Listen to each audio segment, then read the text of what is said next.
हिंदी साहित्य का रीतिकाल और रीतिकाल के ही महत्वपूर्ण प्रश्नों की श्रृंखला हम यहाँ पूरी कर रहे हैं। बीए सेकेंड ईयर में आपके संपूर्ण रीतिकाल लगा हुआ है। इसके अतिरिक्त आपके जितने भी कंपटीशन एग्ज़ाम होते हैं, चाहे वो यूपीएससी हो, आरएस हो, कॉलेज लेक्चरर हो, फर्स्ट ग्रेड हो या सेकंड ग्रेड हो, इसके अतिरिक्त यूजीसी नेट और सेट जितने भी एग्ज़ाम जो आपके साहित्य से संबंधित है, उन सब की दृष्टि से आपके जो ये प्रश्न है महत्वपूर्ण है। तो आपको क्या करना है, इनके आंसर मैंने नहीं लिखे हैं, आंसर मैं आपको बताती जाऊंगी और आप वीडियो को पॉज कर कर अपने रजिस्टर में इनको नोट डाउन करेंगे। देखिए, सबसे पहले आज का प्रश्न है हमारा, किस कालखंड में ब्रज भाषा का व्यापक प्रचार प्रसार हुआ? तो किस कालखंड में हुआ? रीतिकाल में। रीतिकाल खंड में ब्रज भाषा का व्यापक प्रचार प्रसार हुआ, यानी कि रीतिकाल की जो मुख्य भाषा है, रीतिकाल की भाषा कौन सी है? ब्रज भाषा है। अगला प्रश्न है आपका, रीतिकाल की मुख्य विशेषता लिखिए। तो ये वाला जो प्रश्न है आपका, ये बड़े प्रश्न में भी आपके आ सकता है। आपके सेकंड ईयर के अंदर जो आपके एग्जाम होगा उसके अंदर बड़े प्रश्न में भी आ सकता है और छोटे वाले प्रश्न में भी आ सकता है। तो आप इसमें क्या लिखेंगे? राज्याश्रय के अंदर काव्य रचना, यानी कि राज्याश्रय में रहकर उन्होंने काव्य रचना की। किसने? कवियों ने। इसके अतिरिक्त श्रृंगारिकता मिलती है हमें रीतिकाल में, विरह का वर्णन मिलता है रीतिमुक्त काव्य में, काव्यांग निरूपण मिलता है, प्रकृति का उद्दीपन चित्रण मिलता है, सांसारिक विलासितापूर्ण एवं कामुकतापूर्ण चित्रण मिलता है। इसके अतिरिक्त हमें भक्ति भी मिलती है, नीति भी मिलती है, साहित्यिक रचनाएं, मतलब कि भक्ति, नीति और श्रृंगार की साहित्यिक रचनाएं हमें मिलती है। तो इस प्रकार से अगर आप छोटे प्रश्न में लिखेंगे तो जो पॉइंट आपके मैंने बताए हैं वो सारी पॉइंट आप इनको छोटे प्रश्न में लिख सकते हैं। अगला है आपका, रीति मुक्त काव्य धारा में, और हाँ, कंपटीशन एग्जाम में आपसे इस प्रकार से भी पूछ सकते हैं कि 4 आपको उनकी विशेषता बता देंगे रीतिकाल की, उसमें से एक विशेषता रीतिकाल की नहीं होगी। तो आपसे पूछ सकते हैं कि इसमें से रीतिकाल की विशेषता कौन सी नहीं है। देखिए, अगला है, रीति मुक्त काव्य धारा से क्या अभिप्राय है? रीति मुक्त काव्य धारा क्या होती है? जिसमें रीतिकाल की जो बंधी बंधाई परिपाटी है उससे स्वतंत्र रूप से, उससे स्वच्छंद भाव से लिखकर रचना करना। तो अगर आप इसको परिभाषा के रूप में लिखे तो आप इस प्रकार से लिख सकते हैं कि जिन कवियों ने अपने लौकिक व्यक्तिगत प्रेम का स्वतंत्र एवं आडंबर रहित मौलिक चित्रण किया, वही रीति मुक्त है। यानी कि किसी भी प्रकार की शास्त्रीय परिपाटी से उन्होंने स्वयं के ग्रंथों को नहीं बांधा, स्वच्छंद भाव से उन्होंने काव्य रचना की। उनके व्यक्तिगत जीवन की छाप भी हम उनके काव्य पर देख सकते हैं।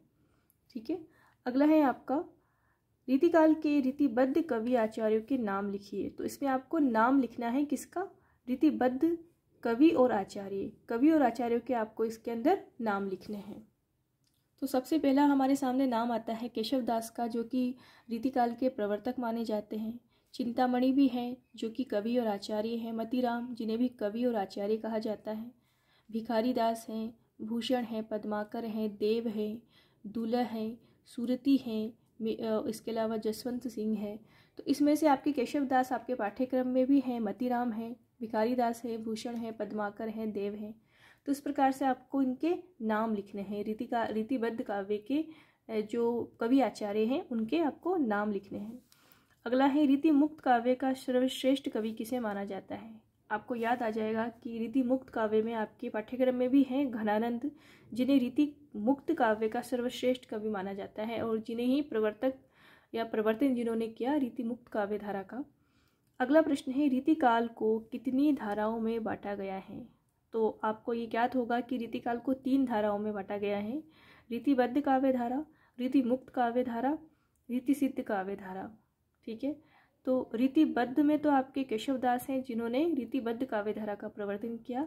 रीति सिद्ध में आपके बिहारी हैं जिन्होंने रीति सिद्ध काव्य धारा का प्रवर्तन किया। इसके अतिरिक्त रीति मुक्त में आपके घनानंद हैं जिन्होंने रीति मुक्त काव्य धारा का प्रवर्तन किया। अगला प्रश्न है आपके, रीतिकाल को उत्तर मध्यकाल की संज्ञा किसने दी? देखिए, जो मध्यकाल है उसको 2 कालखंडों में बांटा है। किसने बांटा है? आचार्य रामचंद्र शुक्ल ने। उन्होंने पूर्व मध्यकाल तो भक्तिकाल को कहा और उत्तर मध्यकाल उन्होंने रीतिकाल को कहा। तो रीतिकाल को उत्तर मध्यकाल किसने कहा? आचार्य रामचंद्र शुक्ल ने। रीतिकाल को अन्य किन किन नामों से जाना जाता है? ये प्रश्न भी आपके बहुत महत्वपूर्ण है और कंपटीशन एग्जाम में क्वेश्चन बार बार में पूछा जाता है। या तो आपको नाम दे दिए जाते हैं, उनको सुमेलित करना होता है। तो रीतिकाल को और किन किन नामों से जाना जाता है?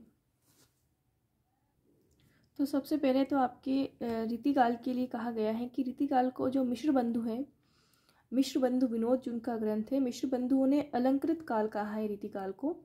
इसके अतिरिक्त विश्वनाथ प्रताप मिश्र ने श्रृंगार काल कहा है। रमाशंकर शुक्ल रसाल ने इसको रीतिकाल को कला काल कहा है।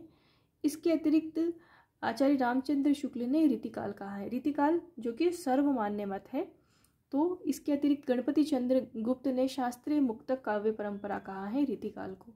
तो इस प्रकार से अनेक नामों से रीतिकाल को जाना जाता है। अगला प्रश्न है, घनानंद को लाक्षणिक मूर्तिमत्ता का कवि किसने कहा है? तो लाक्षणिक मूर्तिमत्ता का कवि किसने कहा है? घनानंद को आचार्य रामचंद्र शुक्ल ने।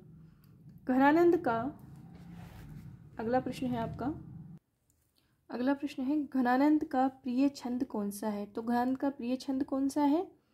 कवित्त सवैया घनानंद का जो प्रिय छंद है। अगला प्रश्न है आपके, घनानंद के आराध्य कौन है? वह किस संप्रदाय में दीक्षित हुए? यानी कि घनानंद के आराध्य यानी कि घनानंद ने किसकी भक्ति की? तो घनानंद ने किसकी भक्ति की? श्री कृष्ण की। और घनानंद निम्बार्क संप्रदाय में दीक्षित हुए। अगला आपका प्रश्न है, घनानंद के प्रेम की विशेषता लिखिए। तो घनानंद का प्रेम सबसे पहले तो किसके प्रति था? सुजान के प्रति, यानी कि लौकिक से अलौकिक हुआ उनका प्रेम। तो घनानंद के प्रेम के अंदर प्रेम की स्वानुभूति की गहनता है, स्वच्छंद रूढ़िहीन प्रेम है, स्वाभाविकता है, साहस है, विरह की प्रधानता है, रहस्यात्मकता है तथा भावानुभूति की सूक्ष्म व्यंजना हमें मिलती है। किसमें? घनानंद के प्रेम में। तो ये सारी प्रश्न आपको अपने रजिस्टर में नोट डाउन करने हैं। अगला है आपका, अति सूधो स्नेह को मार्ग है, पंक्ति किसकी है? तो अति सूधो स्नेह को मार्ग है, ये किसकी पंक्ति है? घनानंद की। यानी उन्होंने प्रेम के मार्ग को सीधा बताया है, सरल बताया है, जहाँ पर थोड़ी भी चालाकी और थोड़ा भी बाकपन नहीं चलता है। अगला आपका प्रश्न है, भूषण कवि को भूषण की उपाधि किसने दी? यानी कि जो भूषण कवि थे, इनको भूषण की उपाधि से किसने सम्मानित किया? चित्रकूट नरेश रुद्रशाह सोलंकी ने भूषण को भूषण की उपाधि से सम्मानित किया है ना। किसने किया? चित्रकूट नरेश जो थे, रुद्रशाह सोलंकी ने इनको किससे सम्मानित किया? भूषण की उपाधि से सम्मानित किया। अगला आपका प्रश्न है, भूषण के प्रमुख ग्रंथों के नाम लिखिए।